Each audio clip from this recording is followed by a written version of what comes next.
Rolling mill में damping gap होता है, work roll, IMR roll, backup roll होते हैं, रोल बेंडिंग वर्ड्स आते हैं, AGC, AFC and ASR mode का यूज़ किया जाता है, feed forward, feed backward and mass flow का यूज़ किया जाता है।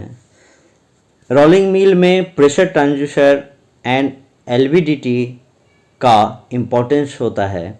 हम लोग इस एजीसी पार्ट 2 वीडियो में 1 बाय 1 जानेंगे इन सभी टर्मोलॉजी को।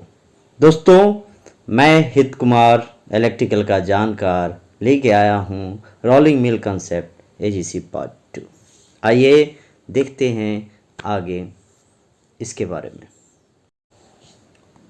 डैम्पिंग गैप 10 माइक्रोन का होता है। डैम्पिंग गैप इसलिए होता है कि वर्क रोल आपस में टच ना हो, उन दोनों के बीच में 10 माइक्रोन का गैप रखा जाता है। जैसे ही इस 10 माइक्रोन को क्रॉस करके वर्क रोल टॉप रोल को टच करने की कोशिश करता है तो प्रिसाइज सिलेंडर ऑटो डैम्पिंग में चली जाती है। इसी तरह से जीरोइंग करने के दौरान प्रेशर डिफरेंस जो दोनों सिलेंडर के बीच में है वो 10 बार का होता है। दोस्तों, before rolling IMR roll and work roll की अलाइनमेंट की जाती है। बिफोर रोलिंग आईएमआर रोल वो आउटवर्ड है और बॉटम रोल इनवर्ड है, ड्राइव साइड की ओर। प्रेशर काउंटर बैलेंस होता है। काउंटर बैलेंस 60 बार पे रखा जाता है। 2 प्रेशर ट्रांसड्यूसर लगे होते हैं। सिलेंडर के बॉटम में एलवीडीटी लगा होता है जो सिलेंडर का ऑपरेटिंग पिस्टन के पोजीशन को बताता है। इसी हाइड्रोलिक सर्किट में डंपिंग वाल्व लगा रहता है। ये जैसे ही 0 पोजीशन को क्रॉस करता है तो लॉकआउट वाल्व से फीडबैक मिलता है तो वाल्व को डंप कर दिया जाता है, जिससे रोल पिंच नहीं होता है। दोस्तों, मिल में सर्वो वाल्व लगा होता है। इसको पीछे से एक कमांड मिलता है रोल के गैप को इंक्रीज और डिक्रीज करने के लिए। इससे लोड डेवलप होता है और कितना लोड डेवलप हो रहा है वो हमें पीटी प्रेशर ट्रांसड्यूसर से फीडबैक मिलता है। जो भी लोड मिलेगा internally mechanical to electrical conversion होके लोड के वैल्यू को बताएगा। इससे लोड फीडबैक देने में और लोड को मॉनिटरिंग करने में फ़ायदा होता है। यहाँ पे रोलिंग मिल के रोल के पोजीशन को दिखाया गया है। इसमें हम लोग जान पाएंगे रोल बेंडिंग एंड क्राउन के बारे में क्या होता है। इन सभी रोलों का चौक साइड में होता है। अगर backup roll, IMR roll and work roll का डाया मैक्सिमम होता है तो रॉकर प्लेट का साइज 0 होता है, यानी रॉकर प्लेट की ज़रूरत नहीं होती है। Backup roll and rolling gap को मेंटेन करने के लिए रॉकर प्लेट के गैप को रखा जाता है। आप देख सकते हैं टॉप बैकअप रोल पे लोड आने के कारण वर्क रोल का शेप थोड़ा बेंड हो जाता है। इसी तरह वर्क रोल के बॉटम पे भी लोड आता है। इसी कारण रोल को प्रोफाइल एस्केम्बर शेप में हो जाता है। यह डेवलप क्यों होती है? रोलिंग के दौरान जितनी मोटी सीट होगी या जितनी विड्थ ज़्यादा होगी, RSF roll separating force generate होता है। अब एस्केम्बर शेप के कारण बीच का थिकनेस ज़्यादा होने लगता है और साइड का थिकनेस रिड्यूस होने लगता है। इससे गेज वेरिएशन होता है। इसको कम करने के लिए यूनिफॉर्म प्रोफाइल देने के लिए पॉजिटिव बेंडिंग देते हैं। यह क्या करता है? दोनों के एज पर गैप क्रिएट करता है, जिसके कारण सीट की फ्लैटनेस यूनिफॉर्म होने लगती है। इसमें edge wavy and centre buckle develop होता है। उसको कैसे कंट्रोल किया जाता है? अगर एज बेबी है तो वर्क रोल के क्राउन को इंक्रीज करके कंट्रोल किया जाता है। अगर सेंटर बकल है तो वर्क रोल को डिक्रीज करके कंट्रोल किया जाता है। आईएमआर रोल को भी इनसाइड करके एज बेबी कंट्रोल किया जाता है। स्पीड को इंक्रीज करके एज बेबी को कंट्रोल किया जाता है। स्पीड डिक्रीज करके सेंट्रल बकल को कंट्रोल किया जाता है। इस तरह सीट के रोलिंग में हर एक ऑपरेशन का अपना रोल होता है। बहुत बार रोलिंग मिल से रिलेटेड क्वेश्चन होता है कि edge wavy and central buckle को कैसे कंट्रोल किया जाता है, तो वो हमने यहाँ जाना। अब आते हैं पॉजिटिव वेंडिंग अगर काम नहीं कर रहा होता है तो गेज वेरिएशन होता है। उस गेज वेरिएशन को कंट्रोल करने के लिए एंड स्ट्रिप फ्लैटनेस को कंट्रोल करने के लिए कुछ मोड्स के यूज़ होते हैं, जिस मोड्स का हमने एजीसी पार्ट 1 में भी चर्चा किया है। उस मोड के नाम है AGC modes, ASR system, AFC systems. AGC mode का मतलब है auto gauge and control modes. ASR system auto speed regulators, AFC system auto function controllers. ये दोस्तों अभी 1 बाय 1 इस मोड्स के बारे में जानते हैं। एजीसी मोड में फीडबैक फॉरवर्ड मोड्स, जिसको एफवी कंट्रोल मोड बोलते हैं। सेकेंड फीड फॉरवर्ड मोड, जिसे एफएफ कंट्रोल मोड बोलते हैं। थर्ड है मास फ्लो मोड, जिसे एमएफ कंट्रोल मोड बोलते हैं। इस मास फ्लो मोड का बहुत ही इम्पोर्टेंस होता है मिल में, इसको आगे हम लोग जानेंगे। नेक्स्ट है एएसआर सिस्टम। एएसआर सिस्टम का मतलब है auto speed regulator. During rolling speed regulate with respect to strips elongation और as per rolling pass। इस दौरान ये ETR, DTR and main roll के स्पीड को रेगुलेट करता है। थर्ड है AFC मोड। AFC का मतलब है ऑटो फंक्शनल कंट्रोल। ये स्ट्रिप्स टेम्परेचर इंक्रीज करने जब होती है, स्पीड स्ट्रिप्स टेम्परेचर इंक्रीज होती है, positive negative bending and IMR shifting को कंट्रोल करता है। एएफसी जब रोलिंग होती रहती है तो बहुत सी चीज़ डेवलप होती रहती है, जैसे टेम्परेचर बढ़ता है, सीट में फ्लैटनेस होता है, एज पे कैम्बर शेप डेवलप होने के कारण एज पर दबाव ज़्यादा पड़ता है, जिसके कारण सीट के मिडिल सेक्शन में थिकनेस ज़्यादा होता है और एज पर थिकनेस कम होता है। यहाँ एएफसी कंट्रोल के द्वारा बेंडिंग सिस्टम को डेवलप किया जाता है। अगर सीट का टेम्परेचर बढ़ रहा है तो टेम्परेचर के अकॉर्डिंग कूलेंट का फ्लो दिया जाता है। इस तरह से ऑल 3 सिस्टम वर्क करते हैं। दोस्तों ये तो हमने शॉर्ट में जाना AGC modes, ASR systems, AFC systems के बारे में। आइए अब डिटेल्स में जानते हैं 1 बाय 1। फर्स्ट एजीसी मोड के बारे में। एजीसी मोड कैसे काम करता है दोस्तों? Increase decrease work roll gap by controlling stroke of piston cylinder 1 and cylinder 2 as per feedback input servo valve solenoid से जो आता है उसको यह एजीसी मोड के द्वारा कंट्रोल किया जाता है। ये फीडबैक के लिए काम करता है एंड कंट्रोलिंग के लिए भी काम करता है।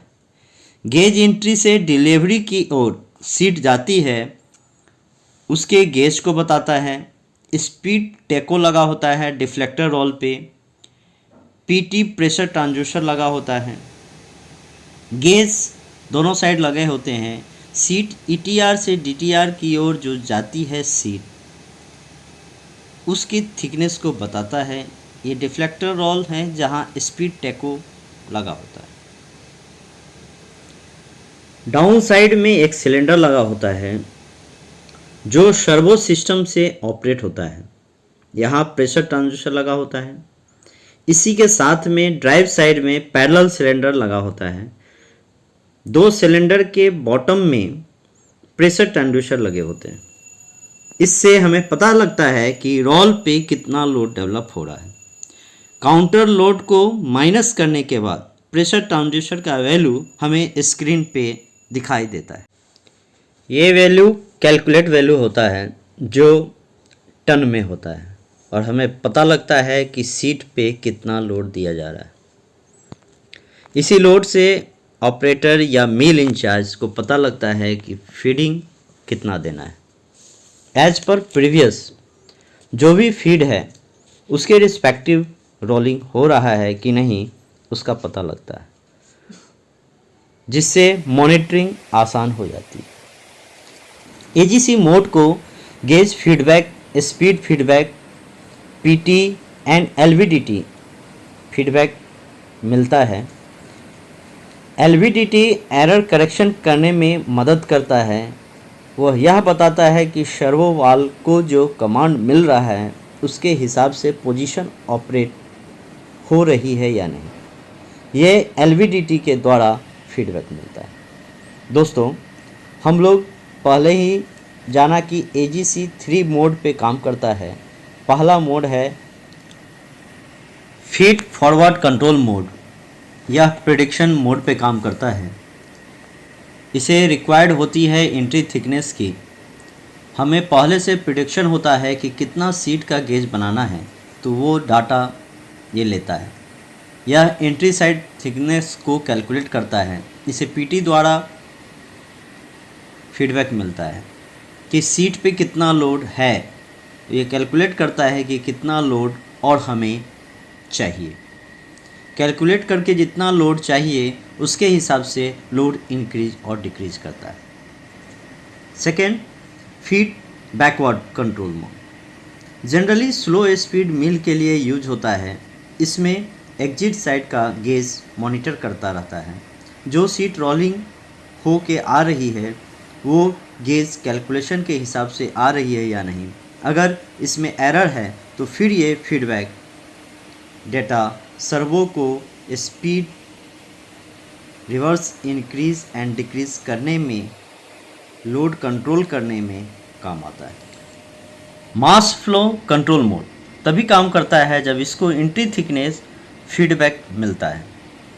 Entry speed and exit speed feedback जब इसे मिलता है तो ये तीनों फीडबैक मिलकर कंट्रोल करता है। गेज एंड स्पीड टेको के द्वारा ये फीडबैक मास फ्लो को जाता है और ये सर्वो वाल्व को कमांड देता है। सर्वो वाल्व इस हिसाब से लोड इंक्रीज और डिक्रीज करता है। दोस्तों, मैं एजीसी का लेआउट डायग्राम यहाँ शेयर कर रहा हूँ। इसमें आप देख रहे होंगे प्लस साइन के द्वारा जो बताया गया है ये समराइज फीड रिसीवर का काम करता है। यहाँ सारे फीडबैक रिसीव होते हैं। ये मॉनिटर करके गेन को इनपुट देता है। यहाँ एम्पलीफायर लगा होता है। जो भी इनपुट आ रहा है plus minus feedback gap position controller को देता है। Gap position controller feedback servo valve को जाता है। अगर प्लस फीडबैक आता है तो लोड इंक्रीज करता है और माइनस फीडबैक आता है तो लोड डिक्रीज करता है। ये इनपुट क्लोज लूप में काम करता है। एलवीडीटी एंड प्रेशर ट्रांसड्यूसर इसके लूप में होते हैं। इसे जो भी फीडबैक मिलेगा वापस इसी यूनिट को फीडबैक देता है, जो फीडबैक एरर फीडबैक होता है। एरर फीडबैक मिलने से ये वापस रिकरेक्ट करके सर्वो वाल्व को सिग्नल जाती है।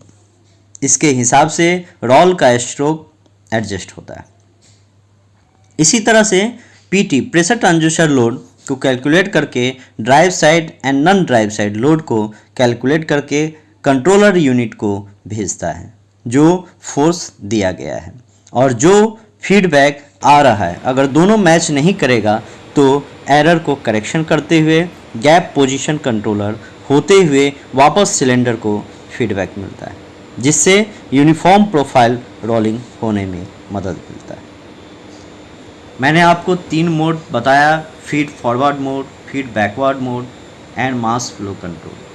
बहुत सारे मिल में ये तीनों यूटिलाइज होता है और बहुत सारे में मास फ्लो यूटिलाइज होता है। डिपेंड करता है मिल की कैपेसिटी एंड स्पीड क्या है। ये आप फीडबैक रिसीवर को देख रहे हैं जो AFC एंड ASR दोनों का फीडबैक लेता है। Auto speed regulator, auto functional controller, mass flow controller जो आप लोग देख रहे हैं, यह फीडबैक कहाँ से लेता है? गेज, स्पीड एंड सिलेंडर का बॉटम पोजीशन जो लोड है इसके द्वारा फीडबैक आता है, और entry thickness feedback by gauge, entry speed, exit speed जो टैको से मिलता है, तीनों फीडबैक मास फ्लो कंट्रोल को चला जाता है। मास फ्लो कंट्रोल इस सभी फीडबैक को कैलकुलेट करके रिसीवर को भेजता है। रिसीवर फिर प्लस माइनस करके जो हमने फीडिंग डाला है उसको कैलकुलेट करके गैप पोजीशन को भेजता है। इसी तरह मास फ्लो कंट्रोलर का एक फार्मूला है जो इस तरह काम करता है, exit thickness equals to entry thickness into entry speed divided by exit speed. Exit thickness calculate करके जो आता है वो सिलेंडर को फीडबैक भेजता है और लोड करेक्शन होता है। अब आते हैं प्रेशर ट्रांसड्यूसर पे। यह एक डिवाइस है जो सिलेंडर के पास जो भी अप्लाइड प्रेशर मिल रहा होता है, प्रेशर ट्रांसड्यूसर को जो जा रहा है उसे इलेक्ट्रिकल सिग्नल में कन्वर्ट करता है जो लीनियर और प्रोपोर्शनल टू अप्लाइड प्रेशर होता है। यह सिग्नल एनालॉग होता है जो कंट्रोलर यूनिट को जाता है। जो भी वैल्यू है वह इलेक्ट्रिकल सिग्नल को मेजर वैल्यू में डिस्प्ले करता है। माना कि जो भी सिग्नल मिल रहा है AC या DC, उसको कैलकुलेट करके जो कैलकुलेटेड वैल्यू होती है उसमें ऑलरेडी फीड होता है। सिलेंडर का A portion and B portion का क्रॉस सेक्शनल एरिया जो होता है वो कांस्टेंट होता है। इसके हिसाब से जितना प्रेशर आएगा ऑयल उतना आएगा, उतना प्रेशर जनरेट होगा और उतना ही आउटपुट प्रेशर मिलेगा, यानी फोर्स मिलेगा। जो भी प्रेशर जनरेट हो रहे हैं उस प्रेशर को कैलकुलेट करके P की वैल्यू आती है जो एनालॉग वैल्यू होता है। ये डिस्प्ले करता है सिस्टम में कितना लोड सिस्टम के ऊपर मिल रहा है। दोस्तों, हमने जाना रोल के force, AGC mode and pressure behaviour के बारे में मिल से रिलेटेड। मुझे उम्मीद है कि आप बहुत सारी जानकारी ले पाए होंगे इस वीडियो के माध्यम से। तो इस चैनल को सब्सक्राइब करें, दोस्तों को शेयर करें, लाइक करें और बेल नोटिफिकेशन को दबाएं, जिससे आपको मिल से रिलेटेड नेक्स्ट वीडियो का नोटिफिकेशन मिल पाए।